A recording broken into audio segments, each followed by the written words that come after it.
एक बूढ़े व्यक्ति ने काली बिल्ली से एक इच्छा मांगी और घर लौटते ही उसे दरवाजे पर एक बच्चा मिला, लेकिन पास में ही एक थैला भी था जिसमें ढेर सारा सोना था। बूढ़ा खुश हुआ, अब उसकी बुढ़ापे की चिंता खत्म हो गई थी। उसने बच्चे को अपनी गोद में लिया और उसे अच्छा इंसान बनाने का फैसला किया। लेकिन 8 साल की उम्र में ही वह लड़का अनाथ हो गया। एक दिन वह पहाड़ पर खेलने गया और गलती से चट्टान से नीचे गिर गया। वहाँ उसने एक भालू माँ और उसके बच्चे को देखा तो डर कर वह एक बड़े पत्थर के पीछे छिप गया। भालू माँ खाना ढूंढने गई और एक टिड्डा छोटे भालू के सिर पर आ बैठा। छोटा भालू उसे पकड़ने के चक्कर में पत्थर से टकराया और लड़के को देख लिया। लड़का डर गया, लेकिन छोटा भालू सिर्फ उससे खेलना चाहता था। लड़के ने डर को छोड़कर अपना खाना छोटे भालू के साथ बांटा। छोटा भालू और खाना मांगने लगा, लेकिन लड़के के पास और खाना नहीं था। छोटे भालू ने उसका थैला छीना जो उसके सिर में फंस गया। वह घबराकर इधर उधर भागने लगा। लड़के ने मौका देखकर छोटे भालू की पीठ पर सवारी करने लगा। दोनों जंगल में खूब खेले। लड़के ने अपनी कमरबंद छोटे भालू को हाथ में बांध दी। दोनों खेलते खेलते वे भालू माँ से टकरा गए। भालू माँ ने अपने बच्चे को डांटा और एक थप्पड़ भी मारा। लड़के ने मरने का नाटक किया और भालू माँ को बेवकूफ बना दिया। छोटा भालू बार बार पीछे मुड़कर देखता रहा, लेकिन माँ के डर से उसके साथ चला गया। लड़का उठा और अपने घर की ओर चल पड़ा, लेकिन जंगल में रास्ता भटक गया। तभी भालू माँ फिर उसके सामने आ गई। लड़के ने डरते हुए उनके साथ चल दिया। भालू माँ और छोटा भालू एक पेड़ के चारों ओर घूमे और अचानक इंसानों में बदल गए। महिला ने एक जादुई महल बनाया और लड़के की मेहमान नवाजी की लड़के को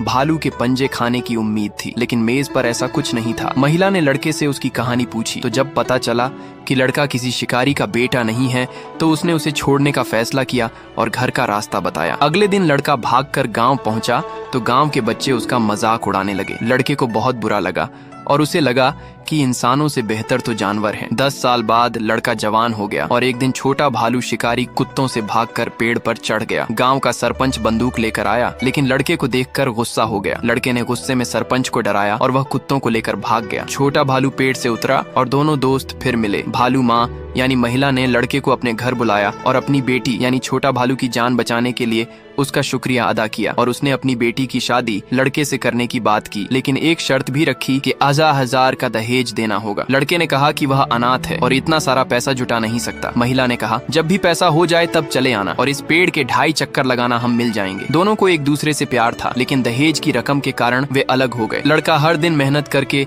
दहेज के लिए पैसा जुटाने लगा। एक दिन उसने देखा कि सरपंच और उसके साथी 2 भालुओं को मार कर लाए। लड़के ने छोटे भालू के हाथ पर अपनी दी हुई कमरबंद देखी और गुस्से में आ गया। उसने एक बड़ा लकड़ा उठाया और सरपंच पर हमला कर दिया, लेकिन वह अकेला था और वह 4 लोगों से हार गया। उन्होंने उसे पकड़ लिया तो लड़के ने अपनी जेब से सोना निकाला और दोनों भालुओं को खरीदने की बात की। सरपंच ने पैसे ले लिए, लेकिन तब तक भालू माँ और उसकी बेटी मर चुके थे। लड़का बर्फ पर घुटनों के बल बैठकर खूब रोया। उसका प्यार और